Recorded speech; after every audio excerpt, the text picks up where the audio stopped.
اگر پیرنٹس نہ مانے بچوں کی شادی کے حوالے سے تو کیا کورٹ میرج کی جا سکتی ہے؟ بچے کورٹ میرج کر سکتے ہیں کیا؟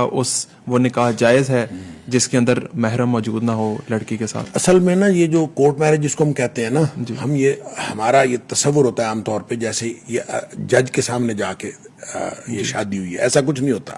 یہ وکیل کے چیمبر میں ہوتی ہے جی جی، اور جج کے پاس جا کے صرف اس کو انڈورسمنٹ لی جاتی ہے. یہ ہوتی وکیل کے چیمبر میں، اور اس میں جو لڑکی ہے اس کا کوئی ولی شامل نہیں ہوتا. بالکل. اور نبی کریم صلی اللہ علیہ وسلم نے فرمایا لا نکاح الا بولی، ولی کی اجازت نہ ہو تو نکاح ہوتا ہی نہیں ہے. اللہ. اور پھر نبی پاک صلی اللہ علیہ وسلم نے یہ بھی فرمایا کہ اگر کوئی خاتون اپنے ولی کے بغیر نکاح کر لیتی ہے فَنِكَاحُهَا بَاطِلٌ فَنِكَاحُهَا بَاطِلٌ فَنِكَاحُهَا بَاطِلٌ، 3 دفعہ آپ نے فرمایا کہ اس کا نکاح باطل ہے، اس کا نکاح باطل ہے، اس کا نکاح باطل ہے.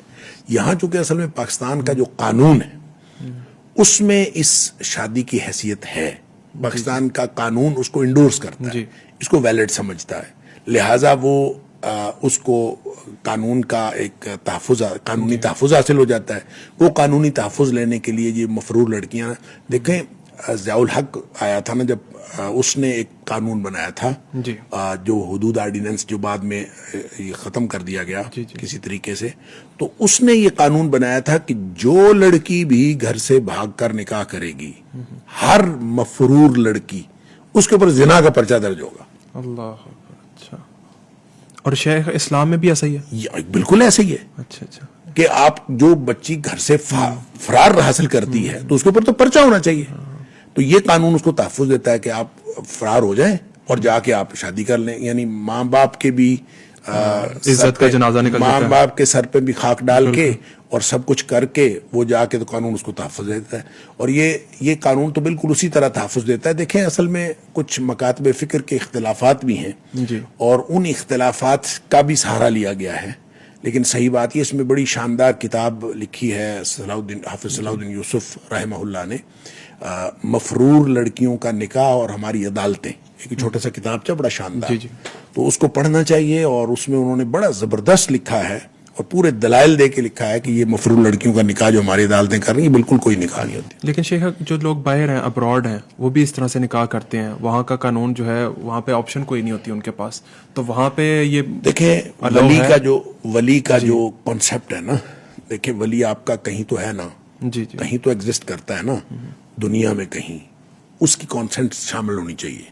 اور اگر آپ وہاں سے کوئی ایسی لڑکی سے شادی کر رہے ہیں جس کے والدین جو ہیں وہ مسلمان نہیں ہیں، تو آپ اس سے شادی کر رہے ہیں، تو پھر جس کا کوئی ولی نہ ہو تو اس کا ولی سلطان ہوتا ہے. سلطان ولی من لا ولی لہ. پھر سلطان سے مراد اسٹیٹ، ریاست ولی ہوتی. اب یہ پاکستان کے اندر بھی یہ جو لڑکیوں کے نکاح کے حوالے سے اگر یہ دیکھا جائے گا، اگر کوئی ولی جو ہے وہ ظلم کر رہا ہو یا زیادتی کر رہا ہو یا کوئی ایسا یعنی ظالمانہ طریقے سے بچی کو یا اپنی مرضی کی شادی نہ کرنے دے رہا ہو، ریسٹرکشنز لگا دی ہوں، کوئی ایسی بات ہو جس میں یہ دیکھیں والدین سے زیادہ بچی کا کوئی خیر خواہ نہیں ہوتا.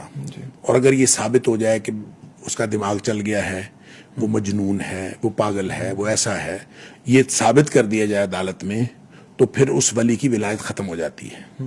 اور جب اس کی ولی کی ولایت ختم ہوگی تو پھر جج بطور ولی نکاح کر سکتا ہے. پھر سلطان ولی من لا ولی، یہ تو ہے. لیکن اگر ایسی کوئی بات ہے ہی نہیں، گھر سے فرار ہوئے اور ولی کی عزت کا جنازہ نکالا اور نکاح کر لیا، یہ درست نہیں. جو ابراڈ میں اگر کسی نے اس طرح کا نکاح کرنا، چونکہ وہاں پہ ریاست بھی اسلامی نہیں ہوتی، اس لیے جو قریبی مسجد کا امام ہے نا اس کو ولی کنسیڈر کر لیا جاتا ہے. جو قریبی مسجد کا امام ہے، کیونکہ سب سے زیادہ آپ کے پاس اوتھینٹک جو پرسنالٹی ہے وہی ہوتی ہے، تو اس کو ولی کنسیڈر کر لیا جاتا ہے. اس طرح سے نکاح ہو جاتا ہے کیونکہ ان کا اور کوئی ولی ہوتا نہیں ہے.